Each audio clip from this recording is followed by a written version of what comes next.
भारतीय संविधान कितने भाग में विभाजित किया गया है? तो देखिए फ्रेंड्स, सबसे पहले मैं आपको इस टॉपिक की बेसिक चीजें बता देता हूँ। देखिए, भारत का जो संविधान है वो 26 जनवरी 1950 को लागू किया गया था और भारत के इस मूल संविधान में 22 भाग, 395 आर्टिकल और 8 अनुसूचियां थी। लेकिन देखिए, वर्तमान समय में भारत के संविधान में 25 भाग हैं, 470 आर्टिकल हैं और 12 अनुसूचियां हैं। तो भारत का संविधान कितने भाग में विभाजित किया गया है? तो भारत का संविधान 22 भाग में विभाजित किया गया है। तो यहाँ पर आंसर हो जाएगा आंसर डी। और अगर वर्तमान परिदृश्य में पूछा जाता तो वर्तमान में भारत के संविधान में 25 भाग देखने को मिलते हैं। क्लियर? नेक्स्ट क्वेश्चन देखिए, संविधान के किस भाग में नीति निर्देशक तत्वों का उल्लेख किया गया है? तो फ्रेंड्स, भारत के संविधान के चौथे भाग में नीति निर्देशक तत्वों का उल्लेख किया गया है। तो यहाँ पर आंसर हो जाएगा आंसर बी। देखिए, नीति निर्देशक तत्व संविधान का ऐसा पाठ है जिसके उल्लंघन पर व्यक्ति सरकार के विरुद्ध कोर्ट नहीं जा सकता। इसीलिए नीति निर्देशक तत्व अवाद योग्य कहलाते हैं, जिसके उल्लंघन पर नागरिक न्यायालय में वाद लेकर नहीं जा सकता। क्लियर? तो नीति निर्देशक तत्व संविधान के भाग 4 में दिए गए हैं और ये नीति निर्देशक तत्व संविधान के आर्टिकल 36 से लेकर आर्टिकल 51 तक देखने को मिलते हैं। ठीक है, अगला क्वेश्चन देखिए, भारतीय नागरिकों के मूल कर्तव्यों का विवरण संविधान के किस भाग में दिया गया है? तो देखिए दोस्तों, भारत का जो मूल संविधान था उसमें मौलिक कर्तव्य नहीं थे। बाद में 42 से संविधान संशोधन द्वारा भारत के संविधान में भाग 4 का जोड़ा गया और इसमें मौलिक कर्तव्यों को शामिल किया गया। तो यहाँ पर आंसर हो जाएगा आंसर बी। भारत के संविधान के भाग 4 का में मौलिक कर्तव्यों का उल्लेख किया गया है। ओके, तो बताइए यहाँ तक क्लियर है? आगे बढ़ते हैं। आगे देखिए, निम्नलिखित में से संविधान का कौन सा भाग नगर पालिकाओं से संबंधित है? तो देखिए, भारत के संविधान के भाग 9 में पंचायती राज का उल्लेख किया गया है और भाग 9 के अंतर्गत ही एक सब पार्ट दिया गया है जिसे 9A के नाम से जाना जाता है। इसमें भारत के संविधान में नगर पालिकाओं का उल्लेख किया गया है।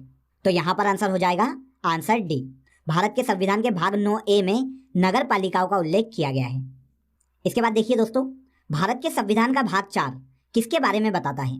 तो अभी हमने इस पर डिस्कस किया था। भारत के संविधान के भाग 4 में राज्य के नीति निर्देशक तत्वों का उल्लेख किया गया है। तो आंसर हो जाएगा आंसर सी। अगला क्वेश्चन देखिए, नागरिकता से संबंधित प्रावधान संविधान के किस भाग में है? तो देखिए दोस्तों, भारत के संविधान का भाग 1 संघ और उसके राज्य क्षेत्र से संबंधित है। इसके बाद संविधान के भाग 2 में नागरिकता का उल्लेख देखने को मिलता है। तो आंसर हो जाएगा आंसर सी। संविधान के भाग 2 में नागरिकता का उल्लेख किया गया है। भाग 2 में आर्टिकल 5 से लेकर 11 तक भारत के संविधान में नागरिकता से संबंधित प्रावधान है, जिसमें बताया गया है कि भारत के व्यक्तियों की नागरिकता किस परिस्थिति में बनी रहेगी और किस परिस्थिति में छीन ली जाएगी।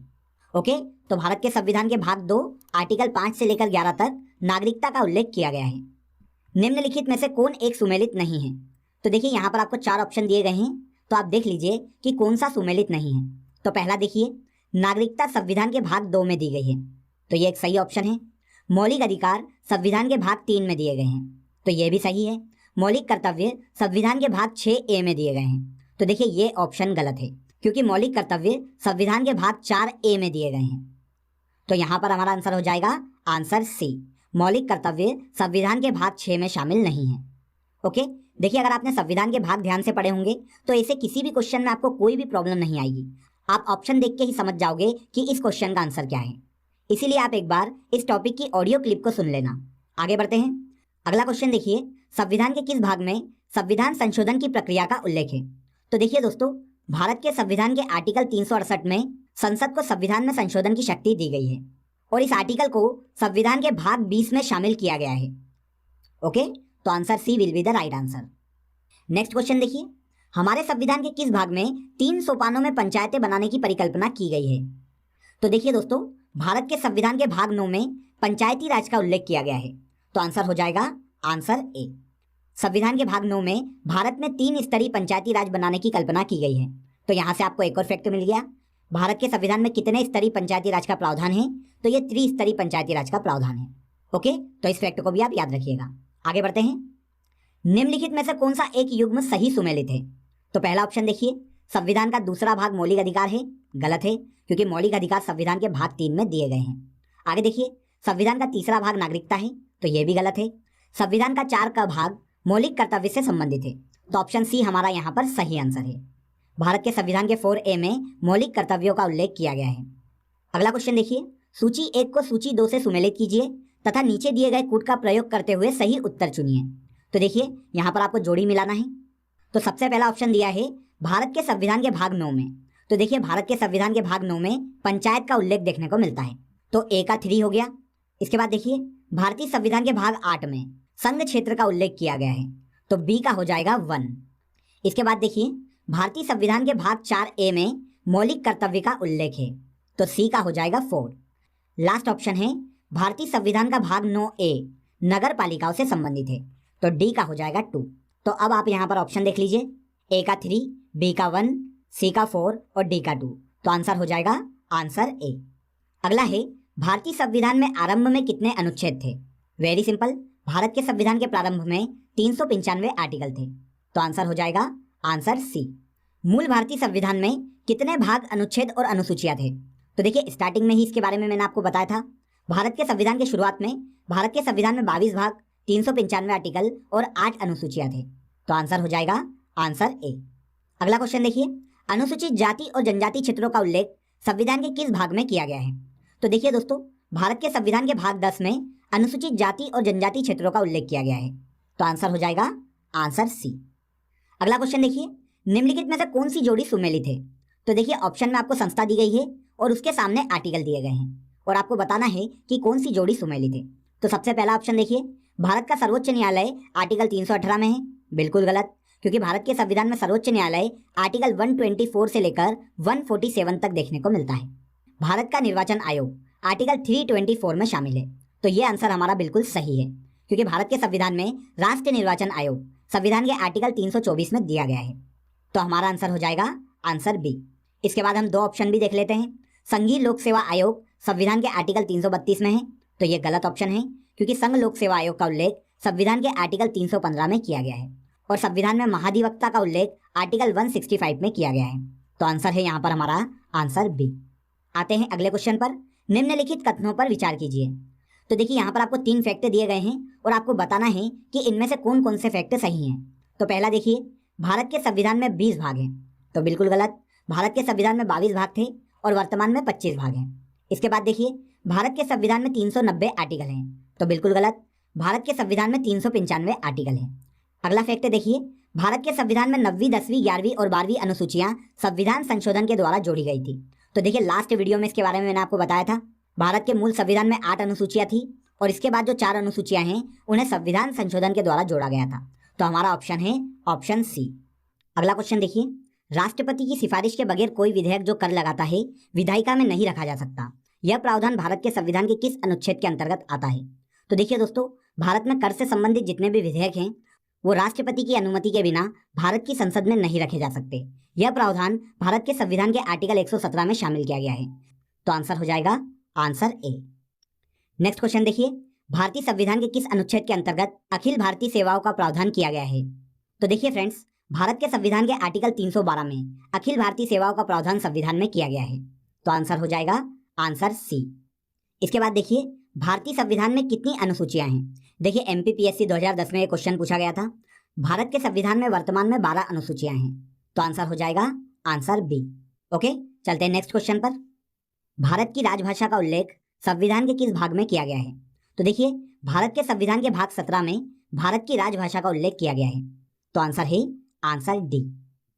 अगला क्वेश्चन देखिए, निम्नलिखित में से भारतीय संविधान के किस अनुच्छेद का उपयोग अभी तक नहीं किया गया है? देखिए दोस्तों, भारत के संविधान के भाग 18 में आपातकालीन उपबंध किए गए हैं, जिसके अंतर्गत आर्टिकल 360 में वित्तीय आपातकाल की घोषणा का उल्लेख देखने को मिलता है।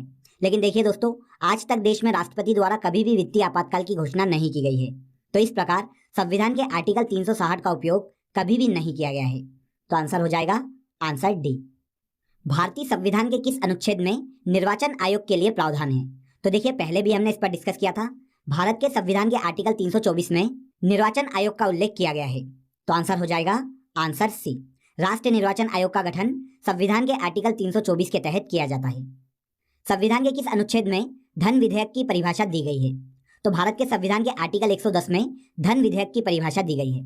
यहाँ पर एक और इंपॉर्टेंट फैक्ट को याद रखिएगा कि कोई भी विधेयक धन विधेयक है, संसद में इसका फैसला लोकसभा अध्यक्ष द्वारा किया जाता है और राज्य में इसका फैसला विधानसभा अध्यक्ष द्वारा किया जाता है, तो आंसर हो जाएगा आंसर सी। भारत के संविधान के आर्टिकल 110 में धन विधेयक की परिभाषा दी गई है। देखिए किसी भी धन विधेयक को सबसे पहले लोकसभा में रखा जाता है और राज्यसभा किसी भी धन विधेयक को केवल 14 दिन तक ही रोक सकती है। आगे देखिए, निम्नलिखित में से किन अनुच्छेदों द्वारा भारतीय नागरिकों को मूल अधिकार निश्चितता प्रदान करता है? तो देखिए, भारत के संविधान के भाग 3 में आर्टिकल 12 से 35 तक मौलिक अधिकारों का उल्लेख देखने को मिलता है। तो आंसर हो जाएगा आंसर ए।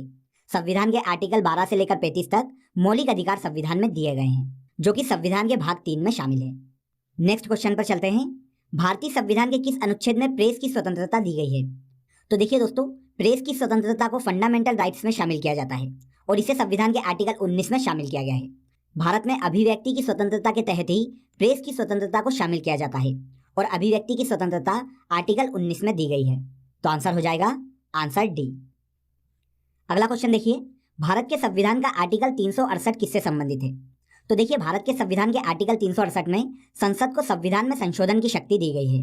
तो आंसर हो जाएगा आंसर ए। अगले क्वेश्चन पर चलते हैं। सूची 1 को सूची 2 से सुमेलित कीजिए। सूचियों को नीचे दिए गए कूट की सहायता से सही उत्तर का चयन कीजिए। तो देखिए, यहाँ पर आपको 4 सूचियां दी गई है जिसे यहाँ पर आपको सुमेलित करना है। तो सूची में सबसे पहला ऑप्शन है संविधान का भाग 15। तो भारत के संविधान के भाग 15 में भारत में निर्वाचन से संबंधित प्रावधान दिए गए हैं। तो ए का हो जाएगा 4। सेकंड देखिए, संविधान का भाग 16। संविधान के भाग 16 में कुछ वर्गों के संबंध में विशेष उपबंध किए गए हैं। तो बी का हो जाएगा 3। थर्ड ऑप्शन देखिए, संविधान के भाग 17 में राजभाषा का उल्लेख किया गया है। तो सी का हो जाएगा 2। और संविधान के भाग 18 में आपातकालीन उपबंध का प्रावधान किया गया है, जिस पर हम पहले भी डिस्कस कर चुके हैं। तो डी का हो जाएगा 1। अब यहाँ पर आप ऑप्शन देख लीजिए, तो ऑप्शन बी यहाँ पर हमारा सही आंसर है। चलते हैं नेक्स्ट क्वेश्चन पर। अगला क्वेश्चन देखिए, यहाँ पर भी हमें सूची 1 से सूची 2 को मिलान करने का बोला गया है। तो हम डायरेक्ट सूचियाँ देख लेते हैं। देखिए, मौलिक अधिकार संविधान के भाग 3 में दिए गए हैं। तो ए का हो जाएगा 2। सेकेंड देखिए, मौलिक कर्तव्य संविधान के भाग 4A में दिए गए हैं। तो बी का हो जाएगा 1। इसके बाद संविधान के भाग 6 में संघ शक्ति का उल्लेख किया गया है। तो सी का हो जाएगा 4। और आपात उपबंध संविधान के भाग 18 में दिए गए हैं। तो डी का हो जाएगा 3। तो आप यहाँ पर ऑप्शन देख लीजिए, ऑप्शन ए हमारा यहाँ पर सही आंसर है। क्लियर? अगले क्वेश्चन पर चलते हैं। भारतीय संविधान का भाग 16 संबंधित है। तो देखिए, भारत के संविधान के भाग 16 में कुछ वर्गों के लिए विशेष उपबंध किए गए हैं। तो आंसर हो जाएगा आंसर डी। इसके बाद लास्ट क्वेश्चन भी हमारा सूची मिलान करने वाला है। तो देखिए, सूची में पहला ऑप्शन है नए राज्यों का गठन। देखिए, भारत के संविधान में नए राज्यों का गठन संविधान के भाग 1 में दिया गया है। संविधान के भाग 1 में आर्टिकल 1 से लेकर 4 तक संघ और उसके राज्य क्षेत्र का उल्लेख किया गया है। तो नए राज्यों का गठन भारत के संविधान के आर्टिकल 3 में किया गया है। तो ए का हो जाएगा 2। सेकेंड है हमारे पास नागरिकता। भारत के संविधान में नागरिकता संविधान के भाग 2 में दी गई है। तो बी का हो जाएगा 1। इसके बाद मौलिक अधिकार संविधान के भाग 3 में दिए गए हैं। तो सी का हो जाएगा 4। और लास्ट ऑप्शन है हमारे पास डी का 3। तो अब आप यहाँ पर ऑप्शन देख लीजिए, ऑप्शन ए हमारा यहाँ पर सही आंसर है। ओके, तो फ्रेंड्स, ये थे भारत के संविधान के भाग और उसके अनुच्छेद से संबंधित कुछ इंपॉर्टेंट